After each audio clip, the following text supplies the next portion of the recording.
Hello everyone, good afternoon. তো আমি এখন চলে যাচ্ছি নেমন্তন্ন খেতে।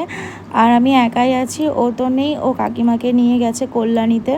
তো আমি একা একাই যাচ্ছি দুর্গাপুর নেমন্তন্ন বাড়ি, আর কি আমার বান্ধবীর বাবার বাড়ি পুজো। তো সেজন্যই মানে সকালে যাওয়ার কথা ছিল, তো সকালে আর বৃষ্টি পড়ছিল। আর দেখো ওয়েদারটা কত সুন্দর, কিন্তু প্রচুর মেঘ আর কি। আর এই যে টোটোয় উঠে বললাম তো এখন টোটোয় করে চলে যাবো, কারণ এখান থেকে অনেকটাই দূর, তাও মানে হেঁটে যাওয়া সম্ভব না। তো আর কি যাচ্ছি টোটোয় করে। যেতে যেতে এই যে মিষ্টি নিয়ে নিলাম, একটু মিষ্টি নিয়ে নিয়েছিস, কিন্তু চকলেট নেবো সেটা ভুলে গেছি বাচ্চাদের জন্যে। তো চলেই এসেছি প্রায়। এই যে ও অলরেডি ক্যামেরা অন করে রেখেছিল, তো আমি চলে এসেছি ওদের বাড়িতে। তো এই যে বান্ধবী সামনেই আমার, আর এই যে এখানে পুজো হচ্ছে, সবাই বসে আছে সামনে। তো একটু লজ্জা পেয়ে গেছিলাম, যার জন্য একটু হাতটা নড়ে গেছিলো, ক্যামেরাটা আমার উল্টোপাল্টা হয়ে গেছে।